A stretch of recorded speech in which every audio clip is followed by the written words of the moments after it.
పోలీసులకు ఫోన్ చేసి నిన్న చెప్పినప్పటికీ కూడాను వారు అలసత్వం వహించారన్నది ప్రస్తుతం మంచు మనోజ్ చెప్తున్నటువంటి మాట. నిన్న తనకు సంబంధించి ఇంట్లో దాడి జరిగిన తర్వాత మంచు మనోజ్ ఆ వెంటనే పాడిసర్ పోలీసులకు డయల్ నోట్ ద్వారా సమాచారం అందించారు.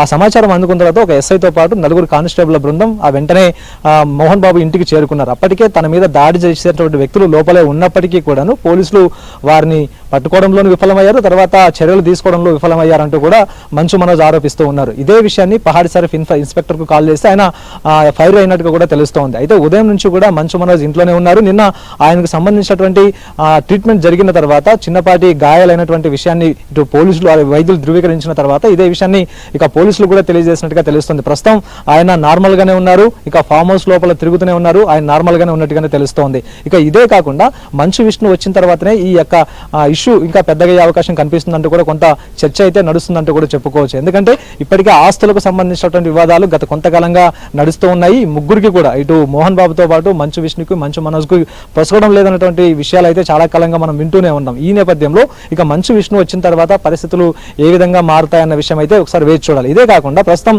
మంచు మనోజ్కి సంబంధించినటువంటి గన్మెన్ కూడా ప్రస్తుతం లోపలే ఉన్నారు. అయితే 12 గంటల ప్రాంతంలో గన్మెన్ కానిస్టేబుల్ ఆయన లోపలికి వెళ్లారు. అయితే ఇతనికి గన్మెన్ పోలీసులు కేటాయించారా లేకపోతే ప్రభుత్వం కేటాయించిందా, వ్యక్తిగతంగా గన్మెన్ నియమించుకున్నారన్న అంశాల గురించి మాత్రం క్లారిటీ రావాల్సిన అవసరం అయితే ఉంది. దీన్ని బట్టి ఈ పరిస్థితులను బట్టి చూస్తూ ఉంటే మాత్రం ఖచ్చితంగా ఉత్కంఠ అయితే కొనసాగుతుందంటూ చెప్పుకోవచ్చు. ఏం జరగబోతుందన్న ఉత్కంఠ ప్రస్తుతం మంచు విష్ణు వచ్చేంత వరకు ఇది కొనసాగుతూ ఉంది. సాయంత్రం 4 నుంచి 5 గంటల మధ్య ప్రాంతంలో మాత్రం ఈ ఇష్యూకి సంబంధించిన క్లారిటీ వచ్చే అవకాశం. పోటాపోటీగా బౌన్సర్లు మోహరించారు.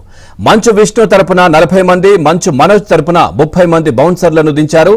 మరోవైపు మంచు మనోజ్ కు గన్మెన్ ను కేటాయించినట్లు తెలుస్తోంది. అయితే ప్రభుత్వం గన్మెన్ ను కేటాయించిందా లేక ప్రైవేటు గన్మెన్ ను నియమించుకున్నారా అన్నది తేలాల్సి ఉంది. ఇక మంచు ఫ్యామిలీ గొడవల నేపథ్యంలో కాసేపట్లో మంచు విష్ణు దుబాయ్ నుంచి హైదరాబాద్ కు రానున్నట్టు తెలుస్తా ఉంది. ముంబై నుంచి ఇప్పటికే మంచు లక్ష్మి హైదరాబాద్ కు వచ్చారు.